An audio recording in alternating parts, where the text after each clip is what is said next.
Welcome to Nightlight. Step away from the mainstream and gather around as we enlighten the world and our realities and travel this cosmic journey we call life. Join us as we share with you and provide that beacon that can guide us all to a better way.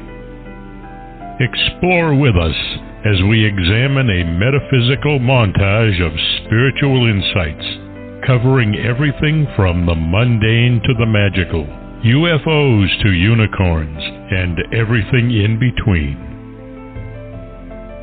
This is a time of awakening, of sharing and evolving, of spreading our wings and soaring on the cosmic breath of creation.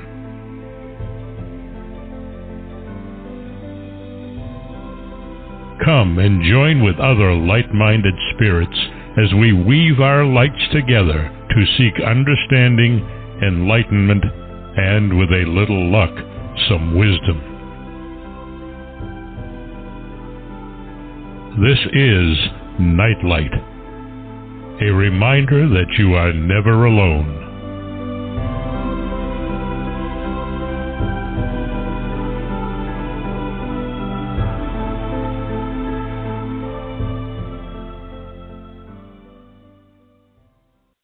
Well, thanks for joining us tonight. When Mark Dawidziak was a guest in February to review his new Poe biography, we discussed some of his consultations with other Poe scholars and profilers. Our guest tonight is one of those guys. It's an honor to have Daniel Stashower appear on Nightlight. He has won the prestigious Edgar and Agatha Awards. His Beautiful Cigar Girl is an amazing biography of Mary Rogers. Poe's writing of the short story The Mystery of Mary Roget, the evolution of New York City's police department. Dan's latest publication is American Demon, which is another true crime story set in Cleveland in the 1930s and continues the biography of Eliot Ness. If you like these true crime shows, like the ones we've done with Mark Olshaker, I highly recommend American Demon. Dan was influenced by Mark and John Douglas's writings, just like I have been, as well as Mark Dawidziak. So all of Dan's titles are on Amazon. After you hear tonight's show, go to Amazon.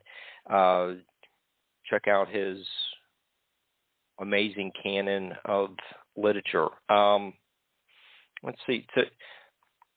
I think I've rambled enough. Hi, Dan. How are you? Thanks for joining us. It's my pleasure. It's great to speak with you, Mark. Yeah, I'm looking forward to tonight's show. And I think our listeners really enjoy these kind of shows, too. So, let's see. I was thinking about starting off with, let's have a quick review of Eliot Ness's, rise to prominence in Chicago. I'm sure most of the audience isn't familiar with Eliot's life after all the Capone then breaking up the bootleg and all that stuff in Chicago. I didn't until I read American Demon. But let's give us a little bit of background on where Eliot becomes a household name in Chicago, and we'll take it from there. Oh, sure. Well, Eliot Ness rose to fame during the Prohibition years as the man who got Al Capone. He's remembered today as the leader of the Untouchables. The Untouchables were this legendary team of tough guy Prohibition agents. Some people will remember the old black and white TV series, and others will have seen the more recent movie with Kevin Costner and Robert De Niro. But when people think of Eliot Ness, they usually think of those scenes of the big truck smashing through the doors of an illegal brewery. Yeah. But that chapter of Ness's career was brief, and it was pretty much all wrapped up by the time he turned 30. So he needs a second act. And what does he do? He moves to Cleveland. Okay, so what is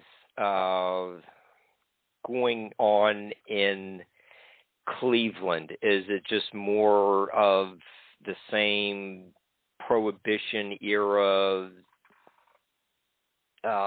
gangster kind of stuff going on? Well, Prohibition had been repealed. Okay. But the problems Prohibition had opened the door. It had strengthened organized crime to an uncanny degree. And this was something that Ness was out in front on. He understood that Prohibition had put power in the hands of organized crime. And at one stage, he was offered a job as the director of public safety in Cleveland, Ohio. And this was a position that put him in charge of the police department and the fire department and a whole lot more. And it was a big, big promotion. In Chicago, he'd been in charge of a handful of guys. And now in Cleveland, he's in charge of more than 2,500 city employees in one of America's biggest cities. And what's more, he's the youngest person ever to hold the job. So a lot of people assumed that he wasn't up to it, that he would fall flat on his face.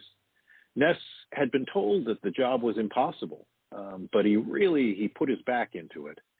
And the wonder of it all is the degree to which he succeeded. One of his friends, a journalist, said that apparently Ness will not rest until every enemy of the people has been brought to justice. He really, really put his shoulder to the wheel and did an incredible job.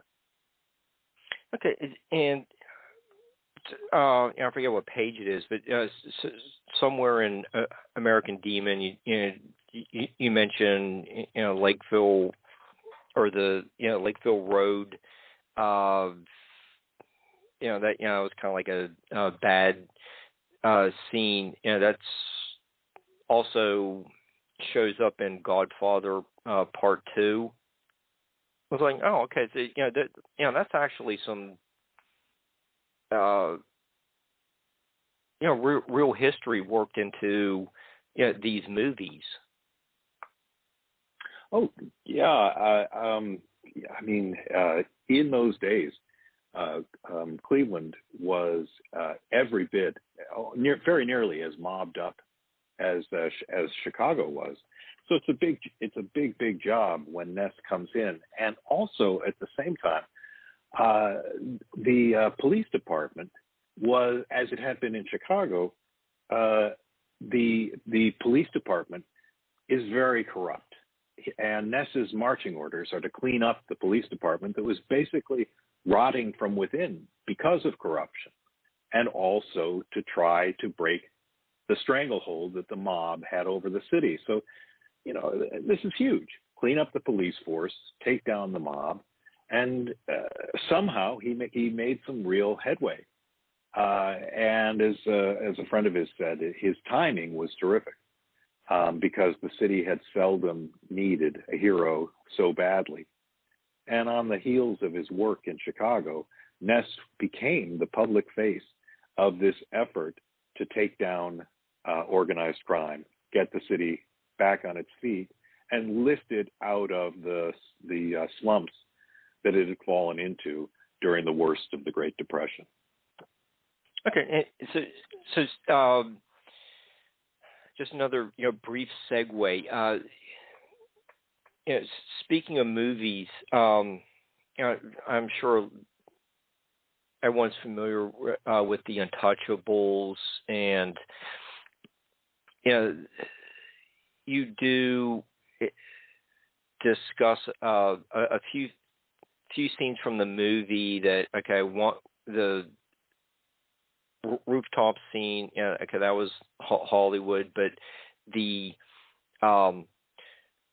courtroom scene at the end of the movie, there was that's partially based on what really happened. So, before we start moving too far away from the little bit of the Chicago background that we want to introduce, can you tell us a little bit more about those couple scenes from the Kevin Costner Untouchable movie that you wrote about? I thought that was kind of interesting. Oh, it's a fabulously interesting story. And look, I think the Untouchables movie is terrific, compressing and with the facts. And there were some things that I think Ness himself would have would probably have raised an eyebrow about. It's important to understand that Ness was very busy gathering evidence against Capone on prohibition charges, and also by attacking the illicit breweries, punching a hole in Capone's revenue stream. There was a quote at the time that said that Capone had risen to power on a tidal wave of beer, ministering to a $20 million a year thirst. And Capone played this part to the hilt. He had a $50,000 pinky ring, and he rode around town in an armor-plated Cadillac. And he passed out diamond-studded belt buckles to his friends. Supposedly, he once said, "You can get a lot farther with a smile and a gun than you can with just a smile." And it seemed as if nothing could be done about it. By some estimates, the Chicago bootlegging machine had set aside $1 million each month. This is each month, to grease the palms of crooked officials.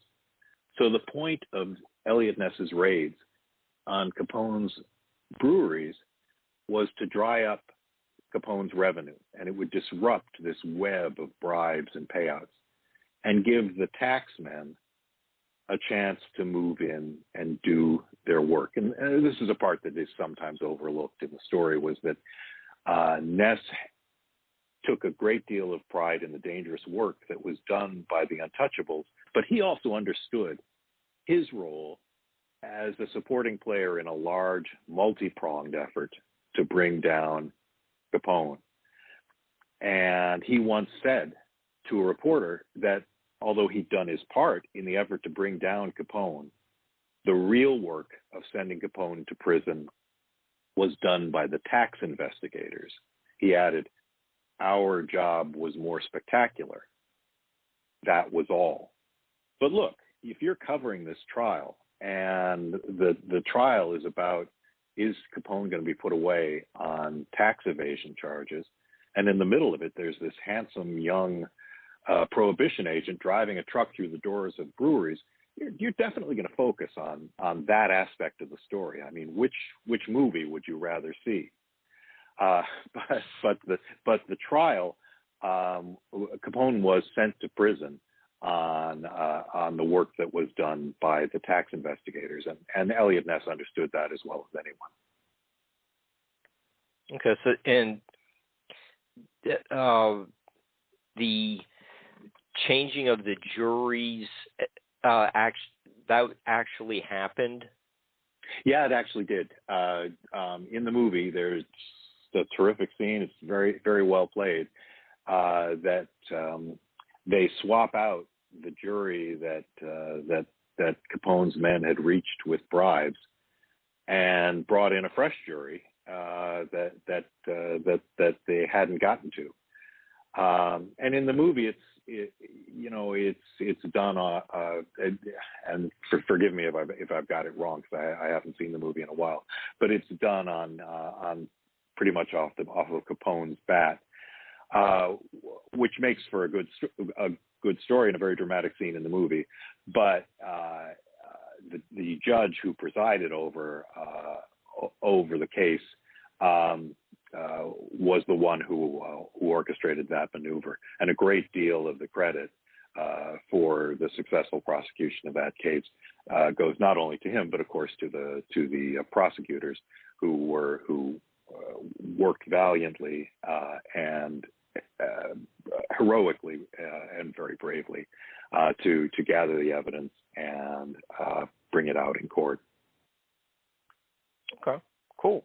So while Eliot is getting his feet wet in Cleveland and cleaning up the police department, we start getting a few bodies are being discovered along Lake Erie. So then there's two bodies found close together on the Jackass Hill part of Cleveland. So the story, the serial killer story is starting to emerge. So now's the time for all the listeners to start putting to use all the profiling information we've gotten from Mark Olshaker, and what are we starting to learn from the coroner after his examinations of the bodies? Well, it's just important to understand the scale of things. This is the mid-1930s. We're still feeling the effects of the Depression, and there's this string of absolutely brutal killings, horrible and seemingly without precedent. Each of the victims appeared to have been beheaded. Some, it seemed, while still alive. And the remains, in most cases, were painstakingly dismembered and scattered across the city. You mentioned Jackass Hill, where a pair of schoolboys stumbled over a pair of headless torsos, or a severed limb might be found floating down the Cuyahoga River, or a skull would be found rattling around in a tin can at a city dump. And each atrocity touched off a cycle of fear and outrage and calls for action in the newspaper, with headlines like "The Mad Butcher Strikes Again," and "Who is this mad torso killer?" And from the beginning, the coroner, the first of the two coroners who worked on the case, came to the conclusion that the killer must have some kind of medical knowledge because of the expert technique that appeared to have been practiced in the dismemberment of the bodies. It seemed that the killer basically knew what he was doing. The coroner described a surgical precision practiced during the dismemberments, that the killer appeared to know how to navigate the joints and the ligatures, the topography of the bodies as as they were approached. And this level of expertise suggested a doctor, perhaps a surgeon or a medical student, maybe some kind of medical professional, or maybe a butcher. That was the thinking from the beginning, and that assumption informed a great deal of the investigation as it progressed. Okay, and we also get like some kind of oil accelerants thrown in there too. So, like as if they're going to burn the bodies. So the coroner, it sounds like at that point in America, the coroner, Dr. Pierce, is dealing with something that really wasn't very commonplace. No. And Pierce and some of the investigators seemed to understand early on that they were not in Kansas anymore, that they had wandered into some pretty peculiar territory, an unprecedented landscape. And it's important to understand, there was very little in the training that they had or the work they had done that prepared these guys for the work that was thrown at them by this series of crimes. And they threw everything they had at it, and even improvised new techniques. But these are guys who came up in the era of Murphy call boxes, these old-fashioned police call boxes, and leather truncheons. And the questions that were being asked here went well beyond the experience of anyone on the force at that time. This was nothing less than a modern day Jack the Ripper. There's a quote from one of the newspapers, the Cleveland News, that always stuck with me. The writer said, "Is there somewhere in Cuyahoga County a madman whose god is the guillotine? What fantastic chemistry of the civilized mind converted him into a human butcher?" And that's a question that the police really didn't have a lot of training for. The fantastic chemistry of the civilized mind wasn't something they had that had a place on the duty roster. But in the days to come, they threw themselves into this investigation with extraordinary drive and intensity, and they pushed themselves towards a better understanding of the psychological underpinnings of the crimes. But it was a very, very steep learning curve. Okay, so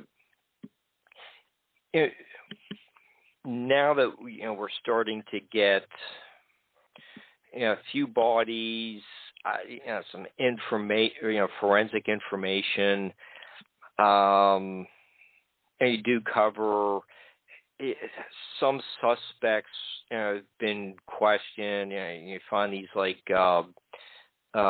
female anatomy books at one guy's house. So you're building a case, with all this information that's coming into, the police department, Eliot.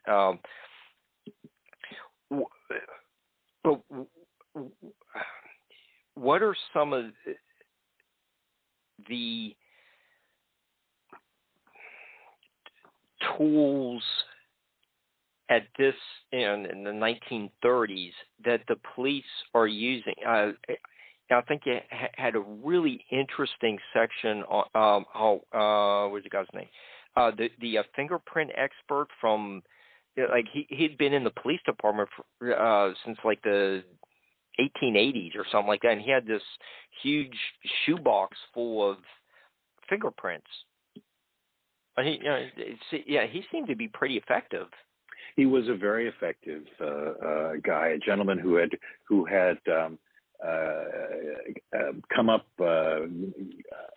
from a beat cop to pull together this extraordinary collection of fingerprints that helped to identify very rapidly one of the early victims. But it's important to remember, you mentioned our friend Mark Olshaker earlier. It's important to remember this is in the 1930s, and modern forensics and techniques that we're familiar with today, such as criminal profiling, that stuff hadn't happened yet. But the police were trying to push through the limitations of their resources and technology. And I was particularly struck at one case, at one stage, the police were looking for a particular suspect, and they couldn't find a recent photograph. All they had was a photo of this guy from the age of 12. So what they did is they projected it onto a canvas, and they had an artist alter and embellish the image to approximate what the man's current appearance would look like. Now, that sounds a whole lot like the age progression software that we have today. Well, that's just, one example of how hard they were working and how creative they were being to try to get past the limits of the time. And another case, and I really think our friend Mark Olshaker would have felt right at home here. Coroner Pierce pulled together a conference of experts, which they were informally calling the Torso Clinic. And they brought together about 30 people, and it included professors of anatomy and medicine, a court psychiatrist, the superintendent of a mental institution. Eliot Ness was there, and various other medical experts. And what they did was they were trying to produce what they called at the time a synthetic portrait of the killer, which today we would recognize as criminal profiling. Mm-hmm. Again, an example of the officers of the day. Really, they didn't leave anything in the green room. They really left it all on the field, and it's interesting that you can see this as a turning point in the development of some of the techniques of the future.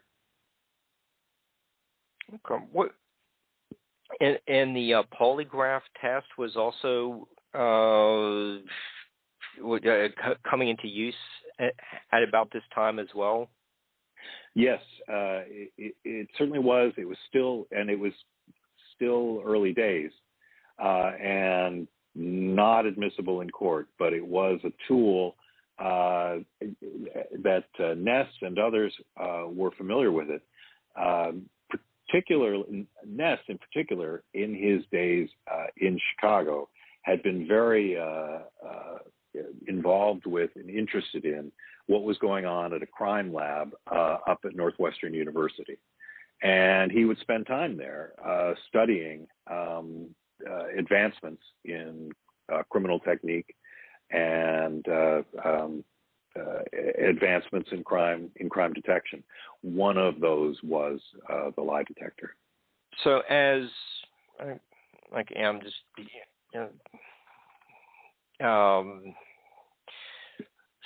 skipping over a couple of chapters and get a few more bodies. Okay, so how like the public is really starting to get concerned about the talk about the Mad Butcher strikes again headlines and things like that. So how is Ness handling the pressure from those in the media at this time when we don't have really any suspects and there's another like Florence was found just recently. How's he reacting to what's going being said about him in the media? Well, it took a while. You mentioned Florence Polillo, who was a woman who occasionally worked as a prostitute, which of course carries echoes of the Jack the Ripper crimes 50 years earlier. But it's important to point out that it took a while. At the time that Florence Polillo's remains were discovered, the police had not yet realized that they were dealing with a series of connected crimes. To some extent, the police didn't really think that way at the time. They certainly didn't think in terms of serial killers. The phrase itself wasn't in use at the time. But at one stage, a body was discovered barely a mile away from Jackass Hill, where two others had been found less than a year earlier, and the scale of the thing just snapped into focus. The Cleveland Press said that words to the effect, I won't get this exactly right, that the hand which removed from its body the head found in Kingsbury Run is the same hand which decapitated two men whose bodies were found in the same gully last September. And the police suddenly understood that they were on the trail of this killer, this mad butcher. But it's important to understand about Eliot Ness.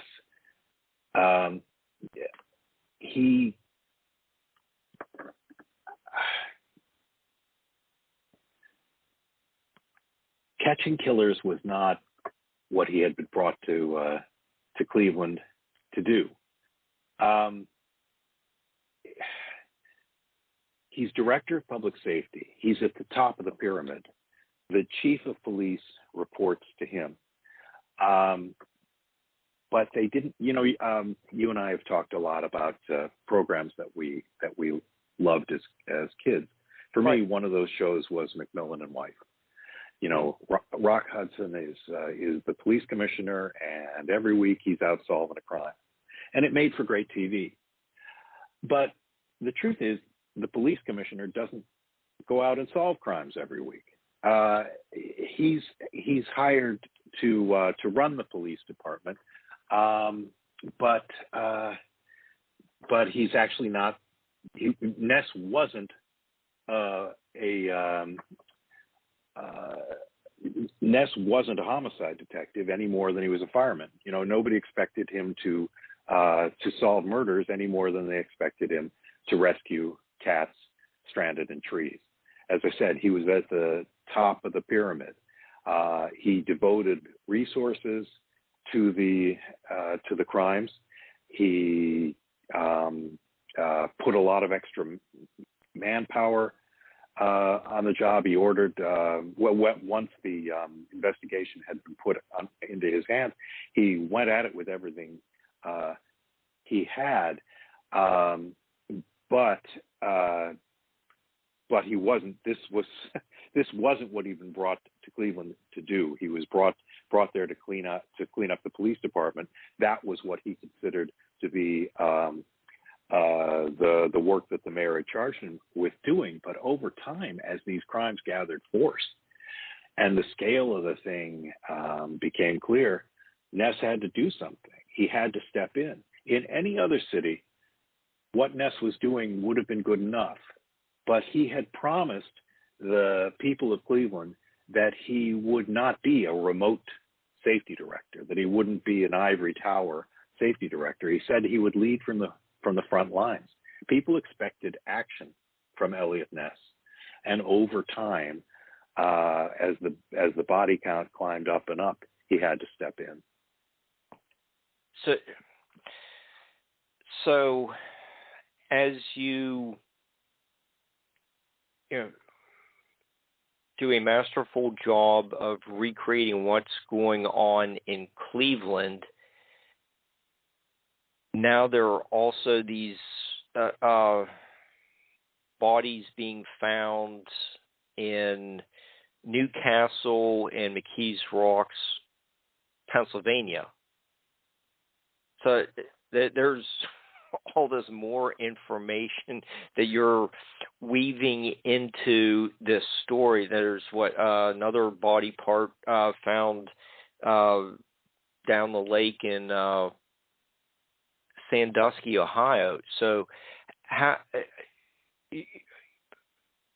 we have more information. You get us wondering, okay, is this the same killer traveling by train, or are we dealing with a totally different person? That was a really interesting aspect of American Demon as well. Well, it's a really interesting aspect of the story. This first came to light, the crimes you mentioned in Pennsylvania, first bubbled up kind of on the heels of this torso clinic that we were talking about earlier. It's about 100 miles away in Pennsylvania, and this is a potentially explosive breakthrough as details came to light of a series of eerily similar crimes discovered in the vicinity of Newcastle, which was this small but thriving industrial city near the Ohio border. And there was this bleak, swampy stretch of land where a body had been discovered in some abandoned railroad boxcars. And it appeared to have some points in common with the Cleveland crimes. And some of the detectives, and one in particular, formed a theory, and it was a very plausible one, that the killer was moving from location to location on the rail lines that connected the locations, and perhaps performing some of his butchery in railroad boxcars. Ness took it seriously, and so did several of the detectives under his command, and investigated these crimes pretty seriously. Ness early on seems to have come to the conclusion that these crimes were not related to the Cleveland series, but throughout the investigation, they remained alert to the possibility that more evidence would come to the fore, and that the Cleveland killer perhaps was operating in a wider circle than had previously been understood. Well, that could be a possibility because Ted Bundy was all over the country. We could get into some of the just called dumps where the bodies were dumped all across the country. Absolutely. There is a precedence for the just say McKees Rocks and Cleveland thing. That could establish a precedence for the type of killer Ted Bundy was. Absolutely, sure, and sure, there is the idea of a killer who moves from place to place. That certainly makes a lot of sense. You can well understand why that would have been an attractive theory. Okay,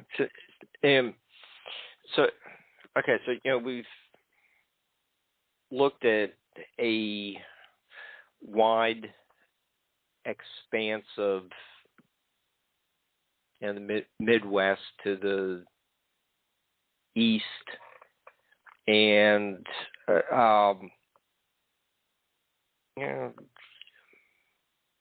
kind of getting an idea of maybe the kind of suspect we should be looking for. But so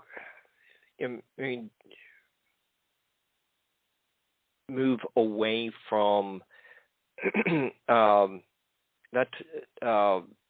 these vast distances, and just kind of focus just on Cleveland, and you interspersed with all this information is a autobiographical story that you work in as well. Can you tell us a little bit? That does make this a personalized history combo, biography and true crime and whatever other genre you want to include American Demon. But there's an autobiographical element to this book as well. Well, and I thank you for mentioning that. I don't want to make too much of it, but I can't tell you what a surprise that was to me. I grew up in Cleveland, and I've been hearing about this story most of my life, beginning from the age of 9. But there was one aspect of it that really came as a huge surprise to me. Eliot Ness's scrapbooks are in Cleveland at the Western Reserve Historical Society Research Center.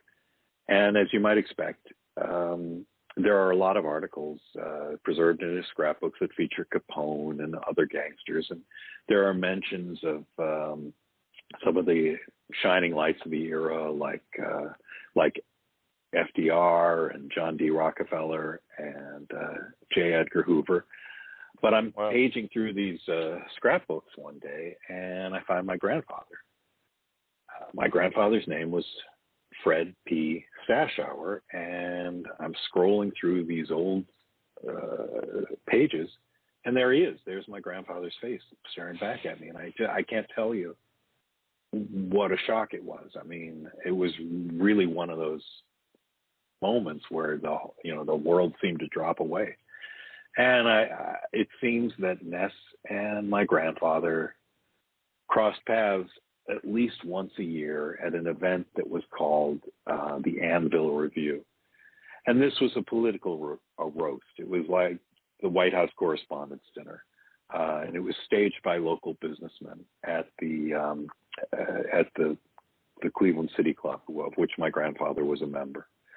And these amateur performers from the City Club would sing and they would dance and they would poke fun at the city's fat cats. They called them the goats. My grandfather, I came to find out, was a cast member for years and years. And Eliot Ness was a frequent target of their sketches and their skits. And apparently, Ness kind of liked it. He took it in stride, at least. And in his scrapbooks, he pasted a caricature of the actors involved, including my grandfather, along with an audience photo of himself sort of pressing a hand to his forehead, so kind of doubled over in appreciation of the joke. I knew my grandfather for 34 years, long after the Untouchables TV series and even the Kevin Costner movie. He never mentioned this. But it was really a kind of a joy to find it out. And also it's good to know that Eliot Ness may have been untouchable, but apparently he could take a joke.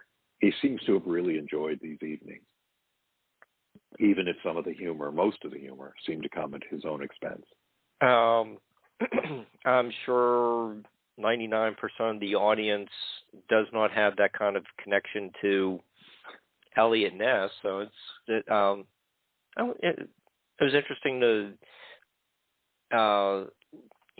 learn a little bit about you and your family, as just part of the bigger picture of the whole time period, and you have a personal connection to this case. True crime. I'll tell you, for me, the personal connection began at the age of 9, when I was sitting around a campfire, and the counselor thought it would be a great idea to tell this group of the story of a serial killer who performed these grisly crimes not far from the spot where we were toasting marshmallows around a campfire. I remember that we had to stop the counselor at one point and ask what the word decapitation meant, because none of us had heard it before. And I remember that there were many repetitions of the phrase, "and the killer is still out there." So you didn't have to embellish a whole lot to turn that into the stuff of nightmares. I don't think anybody, and certainly not me, slept at all that night. But I can tell you the story really stuck with me. I'd say that. Well, you turn it into. I'm sure it's a far better storytelling than a camp counselor. Oh well, that's kind of you, but but I unfortunately I could not include the s'mores. I'm sure there's some people now. It's like I'll buy 2 copies if I get s'mores with. Yes, that'd be that. That's a pretty great idea. Yeah, but next time. Yeah, but how? It's something like that's almost like Willy Wonka and the smell-o-vision or whatever. But we're getting too sidetracked. But when you're preparing for all the onslaught of information that's coming in, like you're talking about you said the Case Western Library. Are you going through actual newspapers? Is everything on like the microfiche? You have lots of quotes in there from the headlines from the several different newspapers. That has to be taking a long time to just find the information and figure out where it goes in the chronology of your narrative. Is that a challenge? It's the part I love. Okay. I love the research, and I think that a lot of nonfiction writers would say the same. It's been the case with all of my nonfiction books that the part that I really, really enjoy is rolling around in the newspapers of the day. I mean, with my previous book, The Hour of Peril, reading newspapers from just before the American Civil War was just a joy. I mean, the writing is so good, the information is so interesting, and also reading not just the articles and information about the story itself, but also what's going on around it at the edges. With this story, there are, you can see America's, one of these bodies was discovered when the day's headlines were, it was help sinking Amelia radios. So the Amelia Earhart drama is playing out, and Jesse Owens was happening, and just all kinds of things that you see going on. And it's really easy to dive down some rabbit holes, and it doesn't even in a way it never stops. I mean, my first nonfiction book was a biography of Arthur Conan Doyle, a book I loved writing. I'd been, a fan of Sherlock Holmes from childhood. That book came out nearly 25 years ago, but I swear to you, in a sense, I haven't stopped researching it. because stuff just keeps coming up. And even though the book's been out, it's all these years, the research still fascinates me. I can't help myself from diving in. The stuff comes to light. You find yourself still drawn back to aspects of the story, and particularly with more and more newspapers coming online all the time and resources. Mm-hmm. If I could, I'd set up a camp bed in the Library of Congress where I do most of a fair proportion, most of my research, depending on the project, at the Library of Congress. I just love it. I'm sure you're the same. I mean, and a lot of your listeners probably are the same too. You pick up a thread and you follow it, and that's the fun of it. Yeah, and I think we have a lot of creative listeners, and I'm sure whatever they're doing, music, art, writing, that's why it's nice to have professional authors on to also make it instructive, for the listeners as well. And hopefully they will, get some ideas to, finish the project, get it out there to their audience. So it's nice to get a professional's struggles and what they learned, going down the rabbit hole and end up with a totally different book. But that's where the information takes you. It is fascinating. Yeah, it is. It's fascinating, and it's easy to get lost. I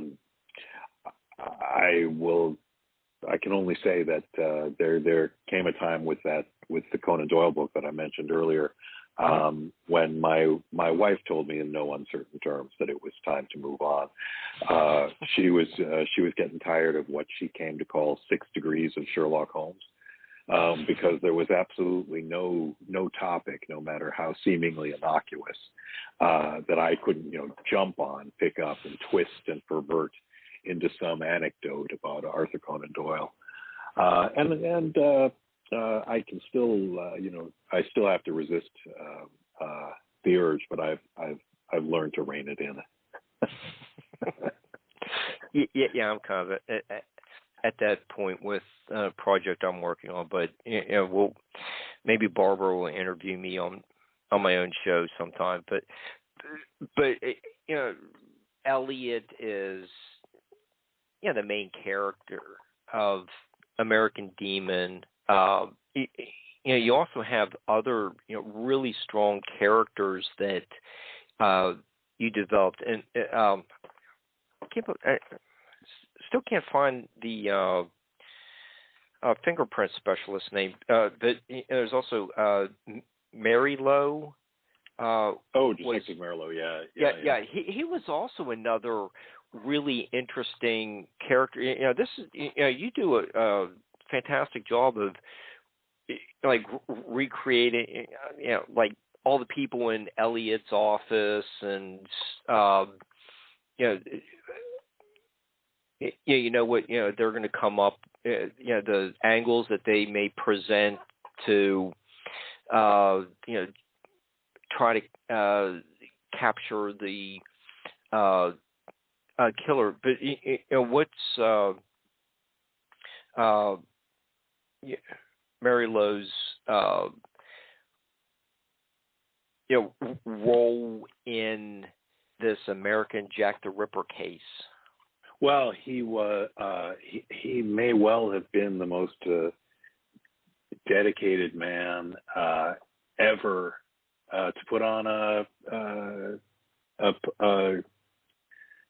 he may have been the most dedicated man ever to put on a police uniform. He was a longtime veteran of the the force, and the chief of police basically put him on the job.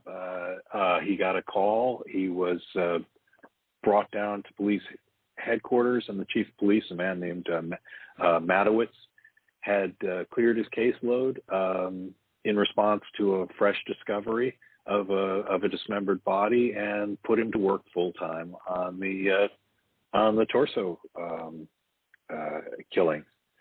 And he was this incredibly hard worker. He and Eliot Ness did not get along.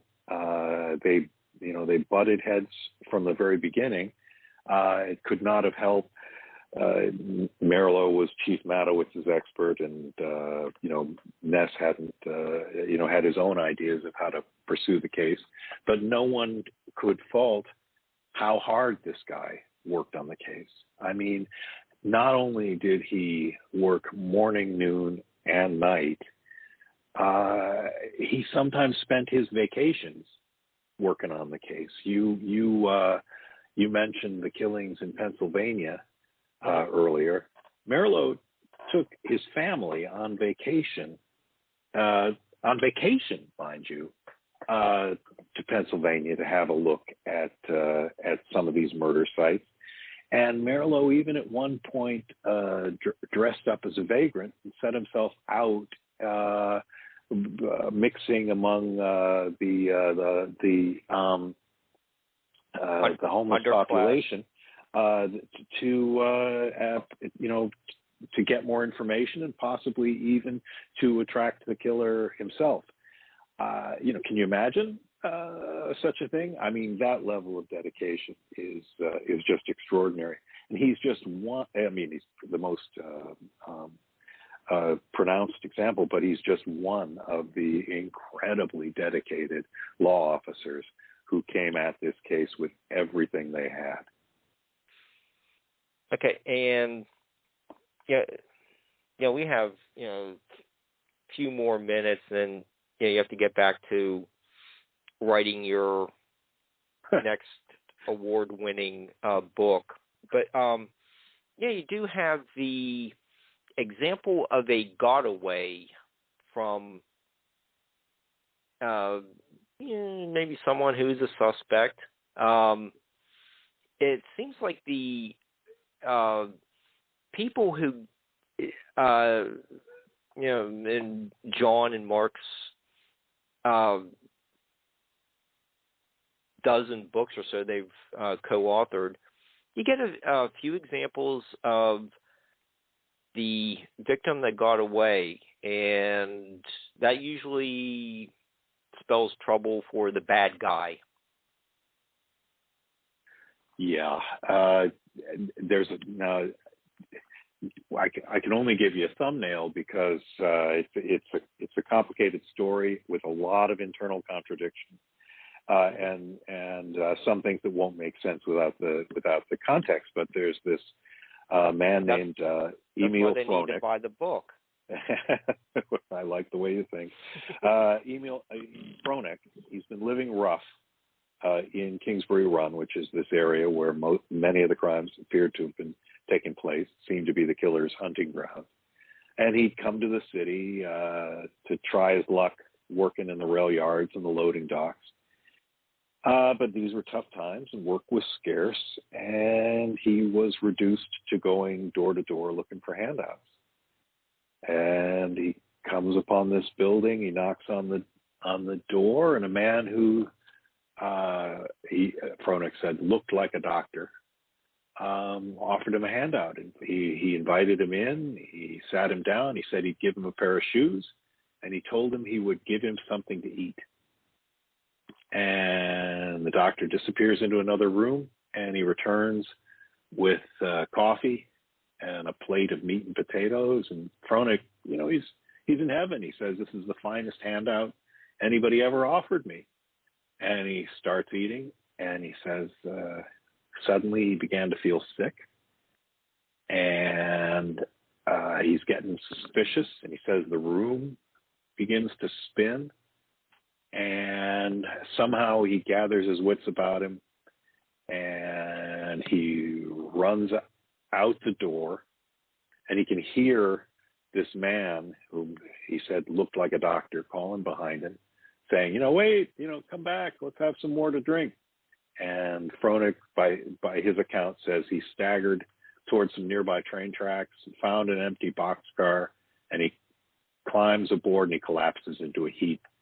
And he says he woke up 3 days later. Who knows if that's the case or not?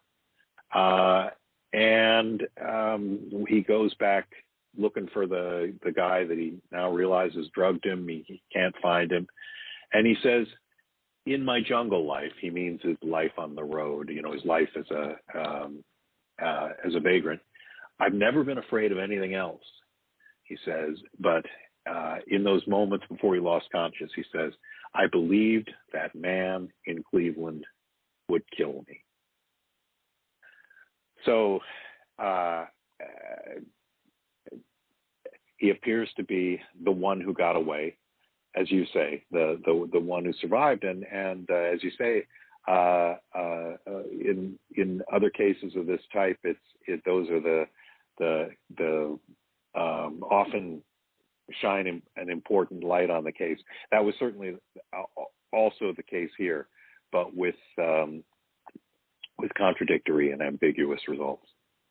Okay, and how, if someone is going to stop at Cleveland this weekend or over the summer to visit the Rock and Roll Hall of Fame, there's like how much, like if they drive around like 55th Street, there's a big exit, to get to that street. It's all posted there. Like how much of Eliot's 1930s Cleveland is still there? Well, the topography has changed a whole lot, and what does remain is greatly changed. I think if you dumped Eliot Ness down in the middle of Cleveland by the public square, there is a lot that's changed. There are a few things he would recognize, but a great deal has changed. But there is one thing. There's the Shaker Rapid Transit train, the public overground metro that carried commuters from the Terminal Tower, the famous skyscraper that anchored the rail lines in Eliot Ness's day in the center of town, and carried commuters out to this new suburb called Shaker Heights. Still passes through some area through a sort of rough area that in Ness's day was part of Kingsbury Run. And there is a quote that I especially love from a man whose name was John Bartlow Martin and was an early writer on this case. And if you'll bear with me for a minute, okay. This is something that you can still see today that Ness would recognize. And it goes like this. I've just put my hands on it now. Outside, a red fuse flickers fitfully by the rails where an engine is switching. And in the distance, the sky glows dully with the lights around Public Square. A rapid transit train rattles and rolls, leaning on the curve, its windows a streak against the black cliffs. And for an instant, its headlight sweeps the foot of Jackass Hill, but only for an instant. The blackness closes in. The night on Jackass Hill is impenetrable as ever. I think that's a great piece of writing. And that's the kind of stuff you'd find in the newspapers of the day by writers like John Bartlow Martin and others. Yeah, that sounds like film noir kind of writing. Absolutely, yeah. Yeah, Chandler-esque.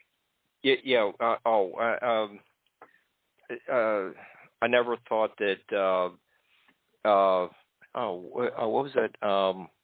Honeysuckle smelled like murder from. What's that movie? What was that movie? I can't think of it. The audience is yelling at me. I can't believe how dumb Mark is. He forgot that. That's what. Double Indemnity. Oh God, yeah, what a movie. But that passage sounds like it foreshadowed all those kind of movies. I like your reading of that. Yeah. Well, for me, Chandler and Red Wind, that there was a desert wind blowing that night. Terrific stuff. And there's a lot of that woven throughout that story by newsmen in fedoras with press passes shoved into their hatbands. Yeah, I think that's one of the great things about your books is you do a fantastic job of recreating the time period, and even with Beautiful Cigar Girl, there's you're working in the Barnum Museum. Oh yeah, it's like most people wouldn't think of that, but there's what a trolley stop in front of the Barnum Museum. So you do a great job of just recreating all the just it feels like you're there and seeing Mary Rogers walk by the Barnum Museum and the trolleys maybe Poe's walking up another street. They never meet each other, but you feel like you're there. I think. Well, thank you. Thank you for saying so. That's the fun of it for me, and it's what I enjoy so much about so many of the nonfiction writers that I admire. Is that you are there feeling that you go for, but that's always been part of the fun of it. It's what drew me to mystery stories as a kid. This sense of time and place and setting that so many of the writers I admire are able to do. And to bring it back to Sherlock Holmes, which seems to be where so many roads lead for me. That nostalgic chamber of the heart where it is always 1895. Just these evocative phrases that plant you right in the middle of a time and place. Okay, so what are you working on now? I'm still fishing. I'm looking around, and I like this part of it. It's like going to an auto showroom and test driving and kicking the tires, and looking for ideas. I have always been weirdly superstitious about talking about work in progress. I can honestly say that I'm very much at the working on a book now, rather than actually being midstream. Okay. Yeah, you want to do like profile of a podcaster. It's what it takes to put a show together. At least it's probably got to have a murder in it. I don't know if you're willing to go that far. No. Just the insanity of reading all the books and still being able to be somewhat coherent. Insanity. I like that. Yeah. Okay. Well, we can work with that. Okay. Well, I better let you. Ran a few minutes over, but I better let you do some more fishing, and we'll have to have you back to do the Lincoln book and get more into the Pinkerton or the Sir Arthur Conan Doyle book, more Houdini stuff. And kind of working on another Houdini show for later in the year. So so you're always welcome to come back. You have amazing books, and I encourage everyone to go to Amazon and look up Daniel Stashower and see Canon on Amazon. They're fantastic books. So the invitation stands open. If you're looking for want to cover another book, just let me know. I enjoy what you do. Yeah. Oh, well, thank you. That's really kind of you, and I've really enjoyed the conversation. Okay, good. Yeah, I'll be back, and you'll have to kick me off. Okay. Yeah, we'll have to do it again. Cover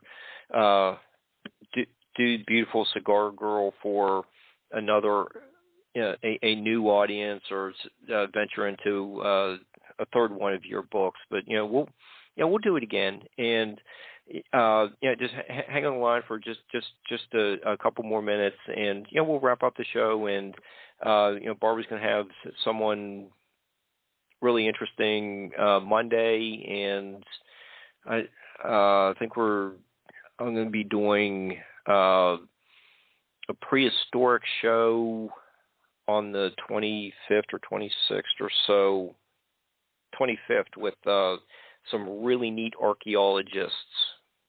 So we will see you soon. Thanks, everyone, for tuning in tonight, and we'll be back with some more great shows next week.